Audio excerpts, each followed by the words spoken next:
Hallelujah ന്യൂസിലേക്ക് എല്ലാവർക്കും ഒരിക്കൽ കൂടെ സ്വാഗതം. ഇന്ന് എന്നോടൊപ്പം പാസ്റ്റർ ജോൺ ഐസക്കും എൽസമ്മ ഐസക്കുമുണ്ട്. ഈ ദമ്പതികളെ പരിചയപ്പെടുത്തുന്നതിൽ എനിക്ക് അതിയായ സന്തോഷമുണ്ട്.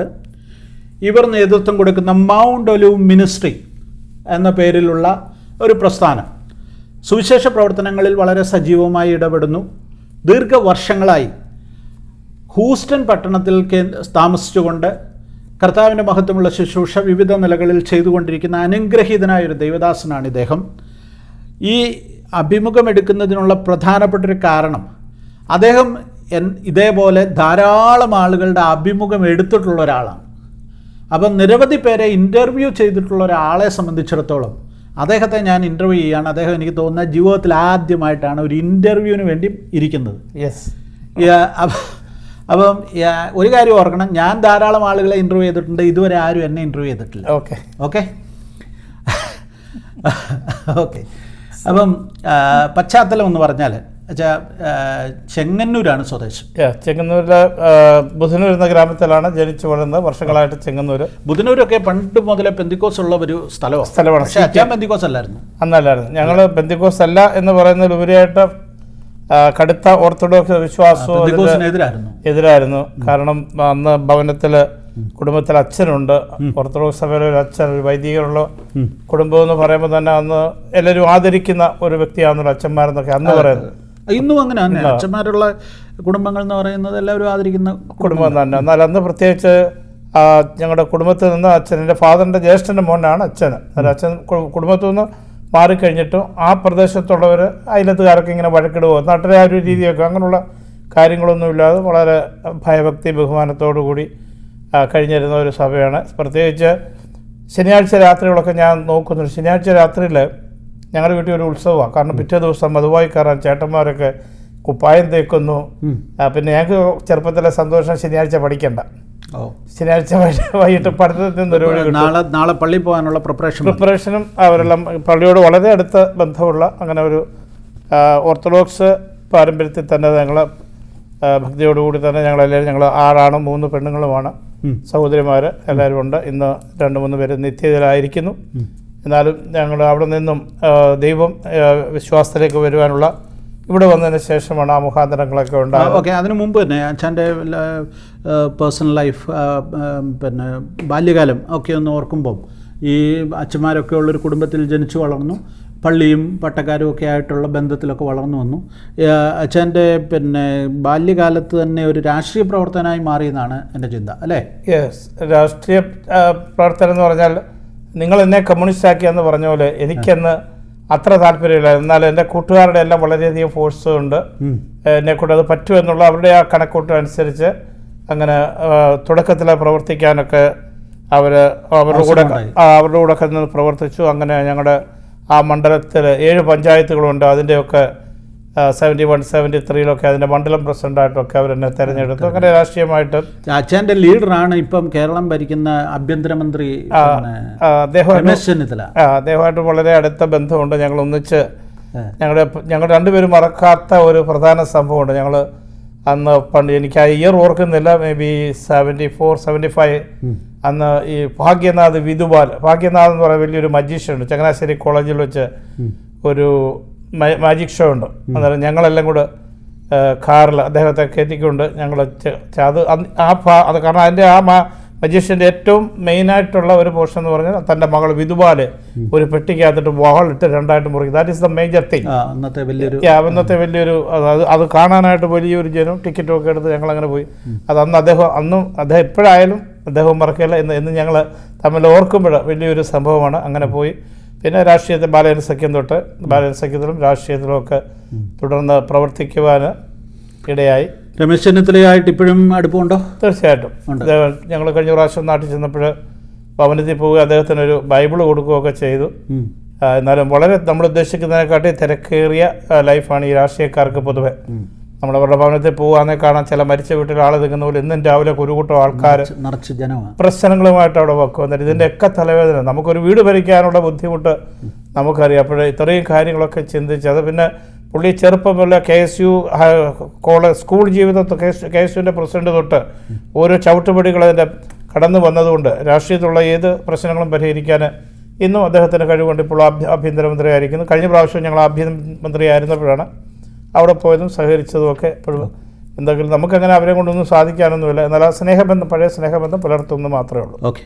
അപ്പം പിന്നെ ഈ അമ്മമ്മയുടെ പിന്നെ സ്ഥലം എവിടെ? എൻ്റെ സ്ഥലം കോഴഞ്ചേരിക്ക് അടുത്ത് കുഴിക്കാല എന്ന് പറയും. കുഴിക്കാലയും പെന്തിക്കോസുകാരുടെ ഒരു കേന്ദ്രമാണ്. ഇഷ്ടംപോലെ പെന്തിക്കോസുകാരുണ്ട്. ഏത് സമുദായത്തിലാണ് ജനിച്ചു? ഞാൻ മർത്തോമായി മർത്തോമായിന്ന് യാക്കോബായിലോട്ട് കല്യാണം കഴിച്ചു. ആ പണ്ട് മുതലേ ആത്മീയ താല്പര്യങ്ങളൊക്കെ ഉണ്ടായിരുന്നോ? ആത്മീയ താല്പര്യം വീട്ടിലെന്നും എല്ലാ ട്യൂസ്ഡേയിലും നല്ല ഒരു ആരാധന ഉണ്ടായിരുന്നു. മർത്തോമായിലായിരിക്കുമ്പം തന്നെ അവിടെ കടന്നു വരുന്ന ദൈവമക്കളെല്ലാവരും ആത്മാഭിഷേകം പ്രാപിച്ച് അന്യഭാഷ സംസാരിക്കുന്നവരായിരുന്നു. വളരെ അനുഗ്രഹിക്കപ്പെട്ട ഒരു മീറ്റിംഗ് ആയിരുന്നു അത്. അങ്ങനെ ഇരിക്കുമ്പോഴാണ് എന്നെ യാക്കോബായിലേക്ക് കല്യാണം കഴിച്ചത്. അതോടെ ആത്മീയമൊക്കെ നഷ്ടപ്പെട്ടോ? അതോ? ആത്മീയം നഷ്ടപ്പെട്ടെന്ന് പറയാനൊക്കത്തില്ല. ഞാനും അമ്മച്ചിയും കൂടെ ഒക്കെ ഹോസ്പിറ്റൽ വിസിറ്റിങ്ങും പിന്നെ എല്ലാ പ്രയറിനൊക്കെ പോവുകയും എല്ലാം ചെയ്യുമായിരുന്നു. നിങ്ങളുടെ ടൂർ പ്ലാനിങ്ങിന്റെ എല്ലാ ഡീറ്റെയിൽസും ഇനി ഞങ്ങളുടെ എക്സ്പേർട്സിനെ ഏൽപ്പിക്കും. അമേരിക്കയിലെ ലീഡിംഗ് ടൂർ ഓപ്പറേറ്ററായ ഷൈലോ ട്രാവലിനോടൊപ്പം വേൾഡ് എക്സ്പ്ലോർ ചെയ്യും. ഞങ്ങൾ ഒരുക്കുന്നത് കസ്റ്റമൈസ്ഡ് ഹോളിഡേ പാക്കേജസും എക്സൈറ്റിംഗ് ഗ്രൂപ്പ് ടൂർസും luxuries cruise travel, seamless flight ticket booking, complete visa അസിസ്റ്റൻസും. കൂടാതെ നിങ്ങളുടെ യാത്ര കൂടുതൽ കംഫർട്ടബിൾ ആക്കാൻ എക്സ്പീരിയൻസ്ഡ് ടൂർ മാനേജറും ആൻഡ് ഗൈഡിന്റെ സപ്പോർട്ടും 24/7 നമ്മുടെ കസ്റ്റമർ സർവീസ് എക്സ്പേർട്ടും നിങ്ങൾക്ക് അവൈലബിൾ ആണ്. Ready to explore world with Shylo travel. കൂടുതൽ വിവരങ്ങൾക്കും ബുക്കിംഗിനുമായി ഷൈലോ ട്രാവലിന്റെ വെബ്സൈറ്റിലെ ഹോളിഡേസ് പാക്കേജസ് വിസിറ്റ് ചെയ്യൂ. ഇന്ന് തന്നെ നിങ്ങളുടെ ഡ്രീം ഡെസ്റ്റിനേഷൻ ബുക്ക് ചെയ്യൂ.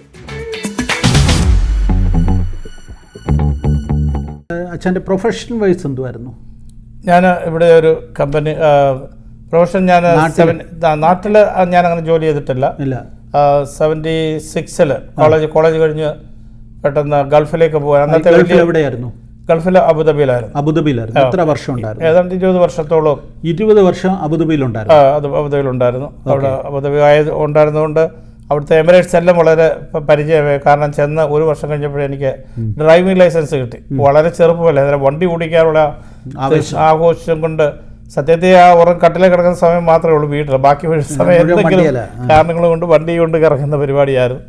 ആ ജോലിയൊക്കെ ഞങ്ങളുടെ മാവിയുടെ ഒരു മോൻ ചെറിയനായിട്ടുണ്ട്, കടനോട് കായൽ KB സാമുവൽ, അദ്ദേഹമാണ് ഞങ്ങൾ റിലേറ്റീവായിട്ടുള്ള പലരെ അവിടെ കൊണ്ടുപോയി അതിനുള്ള സാഹചര്യം ജോലിയൊക്കെ തന്ന്. അങ്ങനെ പിന്നെ ആദ്യമൊക്കെ അവിടെ ജോലി ചെയ്ത് പിന്നെ കമ്പനികളൊക്കെ മാറി. അങ്ങനെ ഇപ്പോഴും എനിക്ക് വളരെ താല്പര്യമുള്ളൊരു പ്രദേശമാണ് ഈ ഗൾഫ് എന്ന് പറയുന്നത്. നമ്മുടെ ജീവിതത്തെ മാറ്റിമറിച്ച എൻ്റെ മാത്രമല്ല അനേകം മലയാളികൾ ഇന്നും ആ രാജ്യത്തെ സമൃദ്ധി കൊണ്ട് ജീവിക്കുന്നു എന്ന് പറയുമ്പോൾ അത് ലോകത്തിലെ പരസ്യമായ ഒരു രഹസ്യമാണ്. ഈ ഗൾഫിൽ ഈ പറഞ്ഞ പോലെ ധാരാളം പെന്തക്കോസ് വിശ്വാസികളൊക്കെ ഉണ്ടായിരുന്നു. എന്നിട്ട് അന്നേരം ഒന്നും പെന്തക്കോസിലേക്ക് വന്നില്ല? ഇല്ല, അന്നേരം ഒന്നും അങ്ങനെ പെന്തക്കോസ് വന്നിട്ടില്ല. കാരണം അന്ന് അവിടെ ദിനകരനൊക്കെ വരും. അങ്ങനെയുള്ള പെന്തക്കോസിലെ മേജർ ആൾക്കാർ വരുമ്പം പിന്നെ ഞങ്ങളുടെ ഒരു സുഹൃത്തുണ്ടായിരുന്നു, പോലീസ് ചാക്കോ. പുള്ളി പോലീസ് ഡിപ്പാർട്ട്മെൻറ്റിൽ വർക്ക് ചെയ്യുന്നുണ്ട്. Is an IPC member, so he's working in the police. അങ്ങനെ വിളിക്കുന്ന പോലീസ് ചാക്കോ എന്നാണ്. അങ്ങനെ അദ്ദേഹവുമായിട്ടൊക്കെ വളരെ അടുപ്പം. ആ സഭയിലെ ചുരുക്കം ചില ആൾക്കാരെ ഞങ്ങൾ അബുദാബിയിൽ ഓർത്തഡോക്സ് ആയിരുന്നാലും മർത്തോമായുള്ള പ്രധാനപ്പെട്ട അവിടുത്തെ ആൾക്കാരെ ഒക്കെ എന്നെ കൊണ്ടുപോയ അച്ചായൻ എന്ന് പറയുന്നത് ഷീഹീസ് ഫ്രം മർത്തോമ. പുള്ളിയുടെ ഒരു ഫ്രണ്ട് ഒരു ഡോക്ടർ തോമസ് ഉണ്ടായിരുന്നു. അങ്ങനെ അവരുമായിട്ടൊക്കെ വളരെ അടുപ്പമൊക്കെ പൊതുവിൽ അറിയാം. ഓക്കെ. അങ്ങനെ പിന്നീടാണ് ഇവിടേക്ക് വരുന്നത്, അമേരിക്കയിലേക്ക്. 96 എത്തി ഇവിടെ. 96 അമേരിക്കയിൽ വരുന്നത്. അപ്പോൾ ഈ ഇവിടെ ഹൂസ്റ്റൺ പട്ടണത്തിലെ കൺവെൻഷനുകൾ അങ്ങനെയൊക്കെയുള്ള കാര്യങ്ങളിലെല്ലാം എപ്പോഴും വീഡിയോ ക്യാമറയുമായിട്ട് നടക്കുന്ന ഒരാളായിട്ടാണ് ഞാൻ അച്ഛനെ കണ്ടിട്ടുള്ളത്. ഈ ക്യാമറയുടെ പുറകിൽ നിൽക്കാനുള്ള ആ ഒരു ഇത് എപ്പോൾ കിട്ടിയത്, അല്ലെങ്കിൽ അതിൻ്റെ പുറകിലുള്ള കഥ എന്തുവാ? ക്യാമറയുടെ പുറകിൽ നിൽക്കുന്നതിലാണ്. കാരണം എനിക്ക് ആദ്യം ചെറുപ്പത്തിൽ എൻ്റെ ഒരു ക്ലിക്ക് 3 ക്യാമറ ഉണ്ടായിരുന്നു. തീരെ ചെറു കോളേജിലൊക്കെ സെൽസി കഴിഞ്ഞിട്ട് കോളേജ് ലൈഫിലൊക്കെ. അന്നേരം ഈ നാട്ടിലെ ഉത്സവങ്ങൾ, പ്രാദേശികമായിട്ടുള്ള ചില കാര്യങ്ങൾക്ക് സ്റ്റില്ല് എടുക്കുന്നതിലൊക്കെ ഒത്തിരി താല്പര്യമായി. അത് കഴിഞ്ഞ് പിന്നെ കുറേ കഴിഞ്ഞ് ഗൾഫിലൊക്കെ ആയപ്പോഴത്തേക്ക് പിന്നെ വീഡിയോയിലോട്ട് നമുക്ക് തന്നെ സ്വന്തമായി ജോലിയുണ്ട്, പണമുണ്ട്. എന്നാൽ വീഡിയോഗ്രാഫിയിൽ കുറച്ചുകൂടെ ഇൻട്രസ്റ്റ് ആയി. അപ്പം ഈ ക്യാമറ ഒരു ഹരമായിട്ട് മാറി. ക്യാമറ ഒരു ഹരമായിരുന്നു.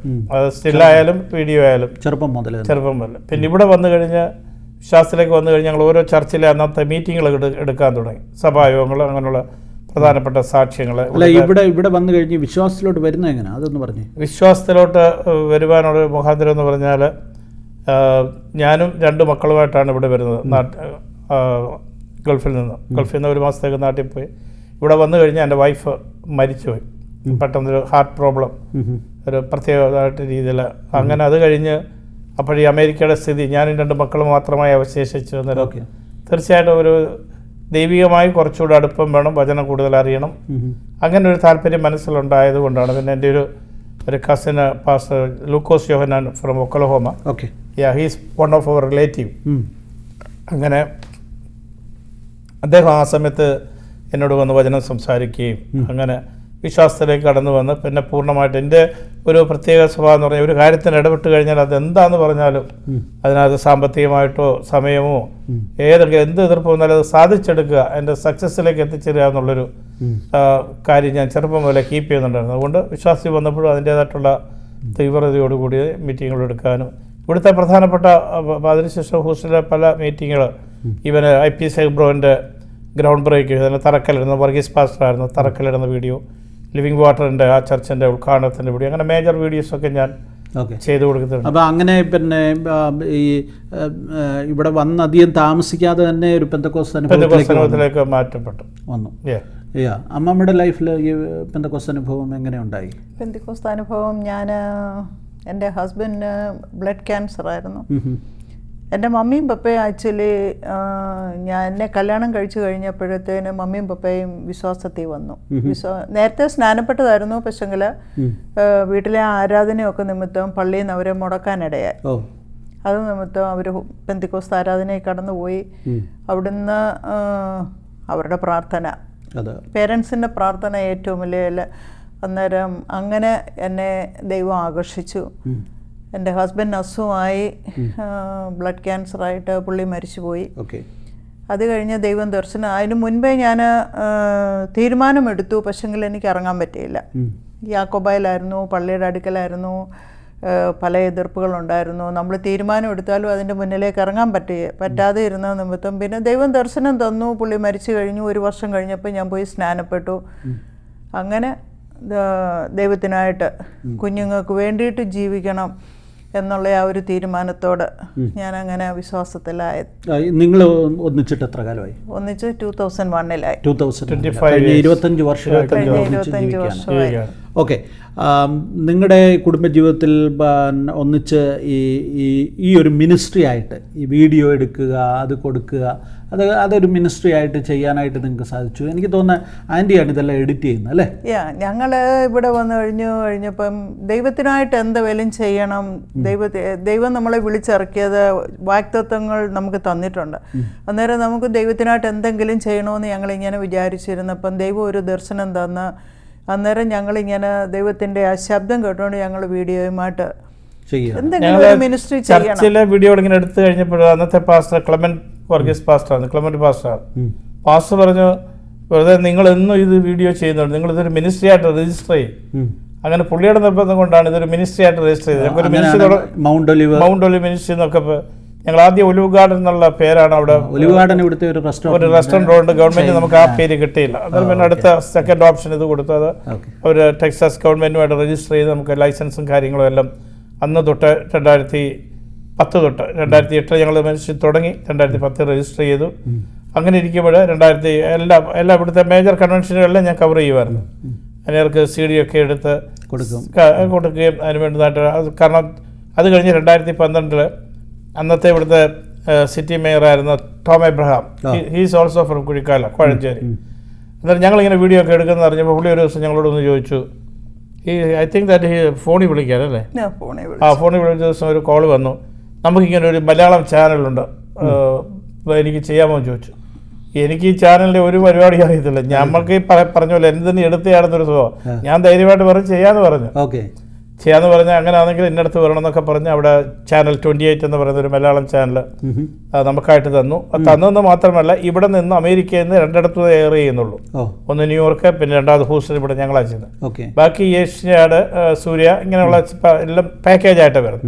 പാക്കേജ് വന്ന് ഡിസ്ട്രിബ്യൂട്ട് ചെയ്യുന്നത്. എന്നാൽ ഇവിടെ നിന്ന് സ്വന്തമായിട്ട് ഞങ്ങൾ 24 hours പ്രോഗ്രാം ഓക്കെ. ഇതുപോലെയുള്ള ഒരു പാസ്പോർട്ടിനകത്ത് നമ്മളത് പിടിച്ചിട്ട് അവിടെ കൊണ്ട് കണക്ട് ചെയ്യും.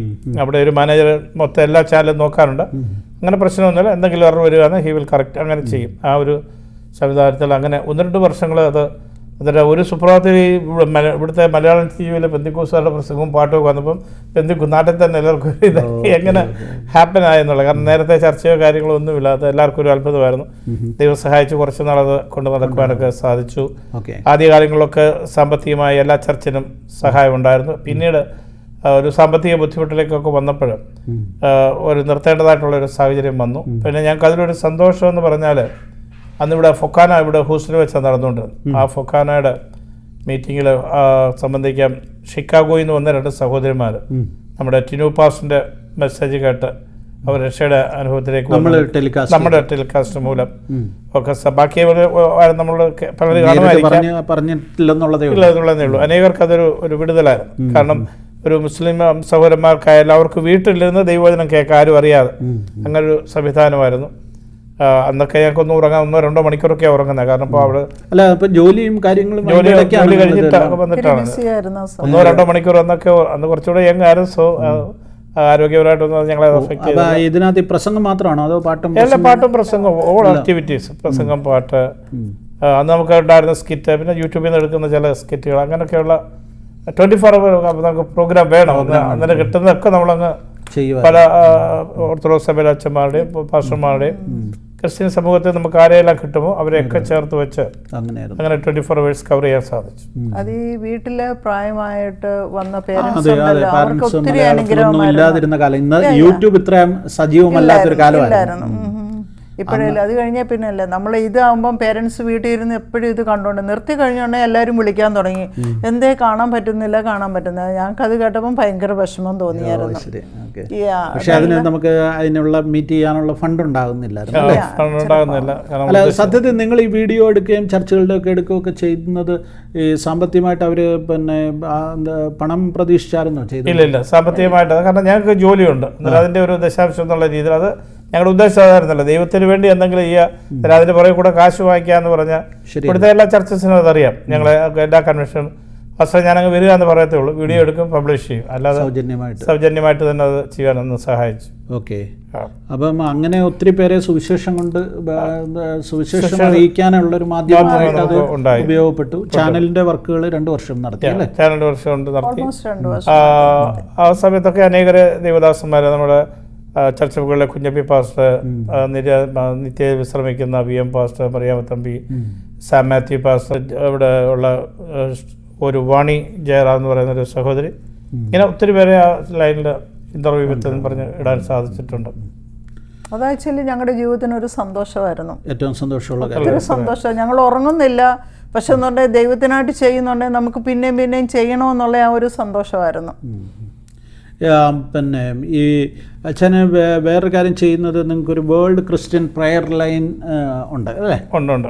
അത് അതിൻ്റെ പ്രവർത്തനം എങ്ങനെ ആരംഭിച്ചു? അത് തുടങ്ങിയത് 9 വർഷം മുമ്പ് ഒഹായോ വെച്ച PCNAC-ന്റെ ഒരു മീറ്റിംഗ് ഉണ്ടായിരുന്നു. അന്നേരം ആ PCNAC-ന്റെ ഒരു മീറ്റിങ്ങിന് വേണ്ടി എല്ലാ ദിവസവും 1 മണിക്കൂർ ഈ അമേരിക്കയുടെ പല സ്റ്റേറ്റിൽ നിന്ന് ആൾക്കാർ കയറി പ്രാർത്ഥിക്കുമായിരുന്നു. അന്നേരം അന്ന് പ്രാർത്ഥിച്ചുകൊണ്ടിരുന്ന ഞങ്ങൾ ചില ഫ്രണ്ട്സ് അങ്ങനെ ഇരുന്നപ്പം ഒരു ദിവസം ഒരു സഹോദരി എന്നെ വിളിച്ചു പറഞ്ഞു, പാസ്റ്റർ നമ്മൾ ഈ 1 വർഷം മുഴുവൻ പ്രാർത്ഥിച്ചു, ഇനി നമ്മൾ എന്തിനാ നിർത്തുന്നത്? നമുക്ക് എല്ലാവർക്കും കൂടി ഒരു പ്രയർ ആയിട്ടങ്ങ് തുടങ്ങാം. കണ്ടിന്യൂ ചെയ്തു. അങ്ങനെ കണ്ടിന്യൂ ചെയ്ത് വന്ന കൂട്ടത്തിൽ ഞാൻ തന്നെയാണ് ഇതിന് പേര് വിട്ടേക്കുന്നത്, വേൾഡ് ക്രിസ്ത്യൻ. ഇപ്പം ലോകത്തിന്റെ പല ഭാഗത്തു നിന്നും നമുക്ക് ആൾക്കാരുണ്ട്. ഇസ്രായേലിൽ നിന്നൊരു ലിസി സിസ്റ്റർ ഉണ്ട്, ഇന്ത്യയുടെ പല തന്നെ ഓസ്ട്രിയയിൽ നിന്നുണ്ട്, കുവൈറ്റിൽ നിന്ന് രാജി സിസ്റ്റർ ചിലപ്പോൾ കയറും, കൊല്ലത്തുനിന്ന് റാണി സിസ്റ്റർ, ഇവരൊക്കെ ഓരോ പ്രയർ ലൈൻ നടത്തുന്ന ആൾക്കാരാണ്. അവരൊക്കെ എല്ലാവരും അതിൽ വന്ന് പ്രാർത്ഥിച്ച് അനുഗ്രഹം പ്രാപിക്കുന്നുണ്ട് എന്നറിയാൻ സാധിക്കുന്നുണ്ട്. അത് എപ്പോഴും ഏത് സമയത്താണ് നിങ്ങൾ? അത് ഞങ്ങൾക്ക് ഇവിടുത്തെ സമയം എവറി മൺഡേ തേഴ്സ്ഡേ ഈവനിങ്ങിൽ 7 to 9 അമേരിക്കൻ ടൈം, CST ഇവിടുത്തെ. ശനിയാഴ്ച മാത്രം മോർണിംഗ് 5:30 to നമ്മുടെ ഇവിടെ അമേരിക്കയിൽ 7 to 9 തന്നെയാണ്. പക്ഷെ നാട്ടിൽ അന്നേരം രാവിലെ ഈ വ്യാഴം വെള്ളി സമയം എന്ന് പറയുന്നത് ഇവിടുത്തെ 7 മണി എന്ന് പറയുന്നത് നാട്ടിലെ 5:30 മണി എപ്പോഴത്തെ.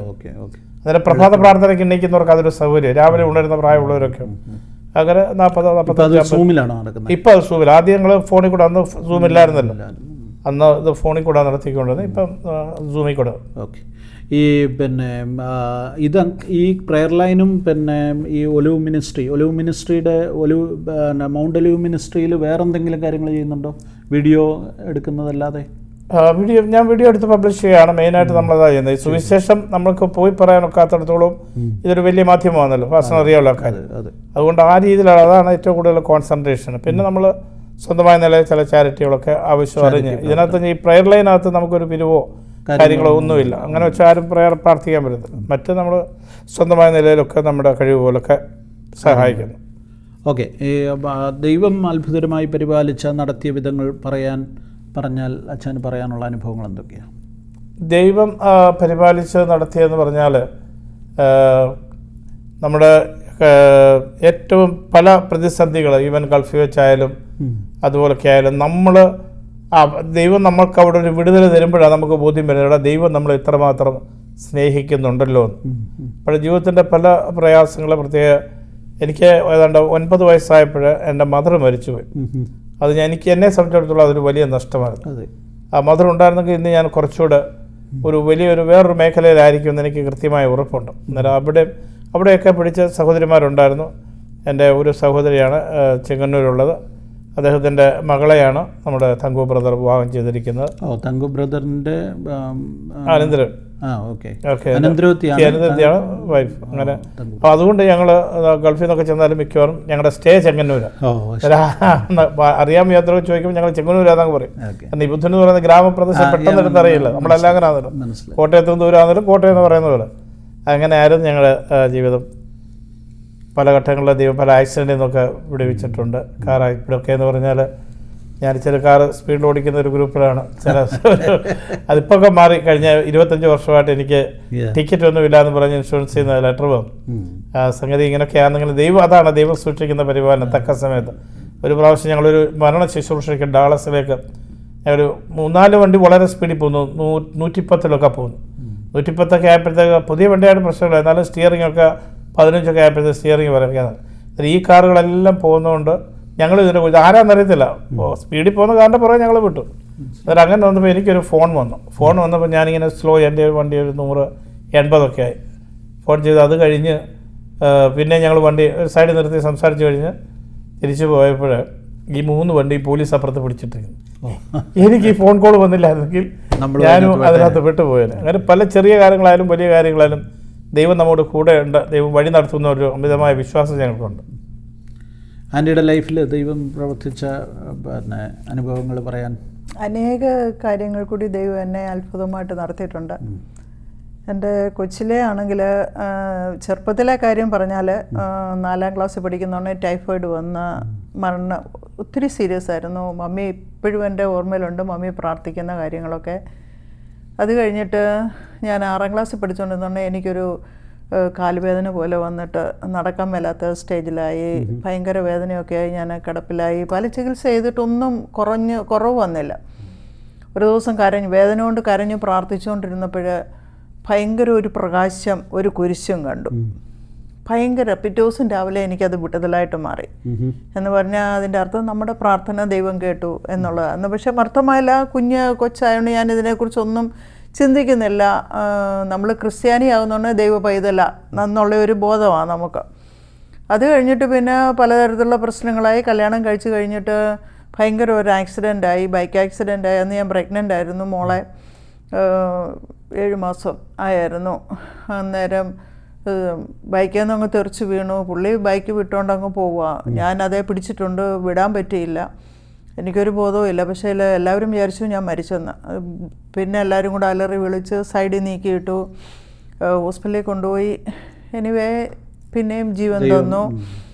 അത് കഴിഞ്ഞ് പിന്നെ ആ ഒരു 1.5 വർഷം കഴിഞ്ഞപ്പോഴാണ് പുള്ളിക്ക് ബ്ലഡ് ക്യാൻസർ ആകുന്നത്.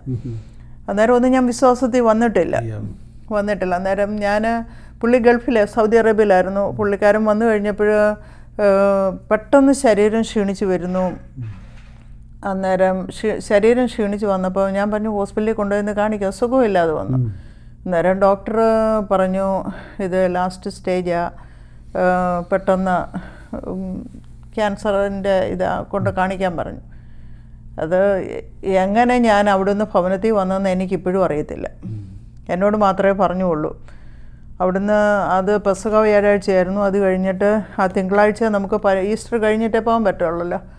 അവിടുന്ന് ഞങ്ങൾ ട്രിവാൻഡ്രത്ത് പോയി. അന്ന് അമ്മച്ചിയുടെ ഒരു അനിയത്തി അവിടെ ഉണ്ട്. ഞങ്ങൾ അവിടുന്ന് ഡോക്ടർ ഗംഗാധരനെ പോയി കണ്ടു. ഡോക്ടർ ചെക്കപ്പ് ചെയ്ത് കഴിഞ്ഞപ്പം പറഞ്ഞു, ഒന്നും ചെയ്യാനില്ല, ഇത് ലാസ്റ്റ് സ്റ്റേജാണ്, ഒന്നേ ചെയ്യാനുള്ളൂ, ദൈവം പ്രവർത്തിക്കണം. അന്ന് ഞാൻ പിന്നെ അവിടെ വെച്ച് തീരുമാനവും പ്രതിഷ്ഠ എടുത്തു. ഇനി എന്തോ ആയാലും ആരെതിർത്താലും ദൈവസന്നിധി നിൽക്കാം എന്നുള്ളൊരു തീരുമാനം എടുത്തു. പക്ഷെങ്കിൽ എനിക്ക് അത് മുന്നോട്ട് പോകാൻ പറ്റിയില്ല ആ സമയത്തൊന്നും. എന്ന് പറഞ്ഞാൽ യാക്കോബായിൽ നിന്ന് വിട്ടുവരാനോ അങ്ങനെയുള്ള ദൈവത്തെക്കാട്ടി കൂടുതലും മനുഷ്യരെ ഭയപ്പെട്ടു. അതാണ് എൻ്റെ ഏറ്റവും, അതെനിക്ക് എപ്പോഴും ഒരു വിഷമമുണ്ട് അതിൽ.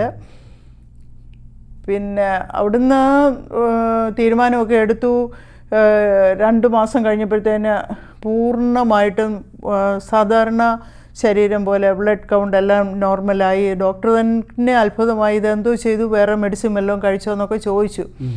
പക്ഷെങ്കിൽ അന്ന് ആ തീരുമാനം പ്രതിഷ്ഠ എടുത്തതിൻ്റെ വെളിച്ചത്തിൽ ദൈവം തന്ന ആ ഒരു വിടുതലായിരുന്നു. പക്ഷേ അതും പ്രകാരം മുന്നോട്ടിറങ്ങാൻ പറ്റിയില്ല. 4 വർഷം ദൈവം തന്നു. അത് 87-ലായിരുന്നു ഇത് നടക്കുന്നത്. 92-ൽ പിന്നെ അസുഖം കൂടി പുള്ളിക്കാരൻ മരിക്കുമായിരുന്നു.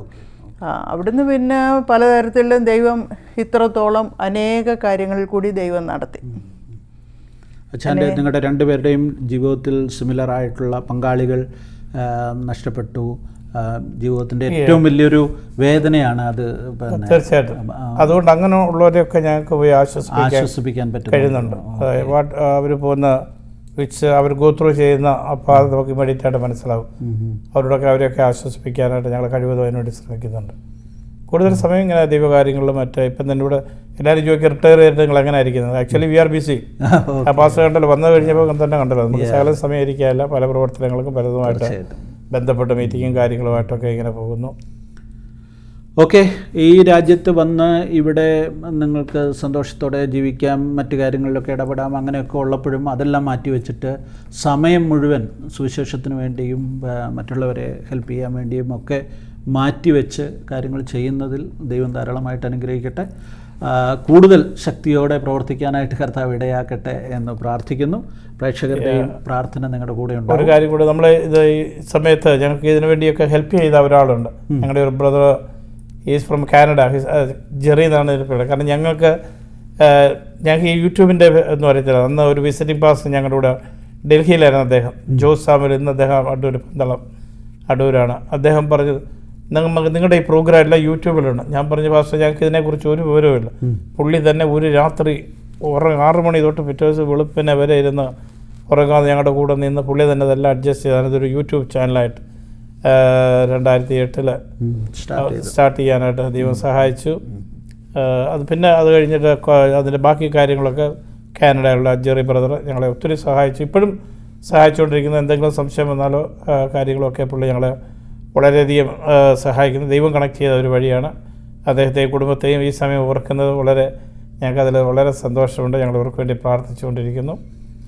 പ്രത്യേകിച്ച് ദൈവം നടത്തുന്ന വഴികളൊക്കെ നമ്മൾ വളരെ അത്ഭുതം തന്നെ പറയാം. ഓരോ ദിവസവും കാരണം നമുക്കിപ്പോൾ അറിയാമല്ലോ, ഇപ്പോൾ പ്രത്യേകിച്ച് ഇന്നത്തെ കാലത്തുണ്ടാകുന്ന ഓരോ സംഭവങ്ങളൊക്കെ കേട്ടാൽ, പണ്ടൊക്കെ രമേശിനെയൊക്കെ കാണാൻ പോകുമ്പോൾ ഇങ്ങനെ മന്ത്രി അവരൊക്കെ പറഞ്ഞാൽ എന്തെങ്കിലും ഒരാൾ മരിച്ചു എന്ന് പറഞ്ഞാൽ അവർ മന്ത്രി ഞെട്ടിയെന്നൊക്കെയാണ്. ഇപ്പം 100 കണക്കിന് ഞെട്ടലുമില്ല, വിറയില്ല, ഒരു പ്രശ്നം. ഇതൊരു ദൈനംദിന ജീവിതത്തിൻ്റെ ഒരു രാവിലെ എണീച്ച് കട്ടൻ കാപ്പി കുടിക്കുന്ന ഒരു ജീവിതത്തിൻ്റെ ഒരു ഭാഗമായി തീർന്നിരിക്കുകയാണ്. കേരളത്തിൽ ആർക്കും അതിനെക്കുറിച്ച് അതുകൊണ്ട് കേരളത്തിൽ ഏറ്റവും കൂടുതൽ ദൈവത്തിൻ്റെ നാടെന്ന് പറയുമ്പോൾ തന്നെ വളരെ ധാർമ്മികത, ദൈനംദിന നമ്മളിവിടെ ആണെന്നെങ്കിലും നാട്ടിലെ വിവരങ്ങൾ അറിയാനാണ് എനിക്ക് ഏറ്റവും കൂടുതൽ താല്പര്യം, ഇവിടുത്തെ വിവരത്തെക്കാട്ടും.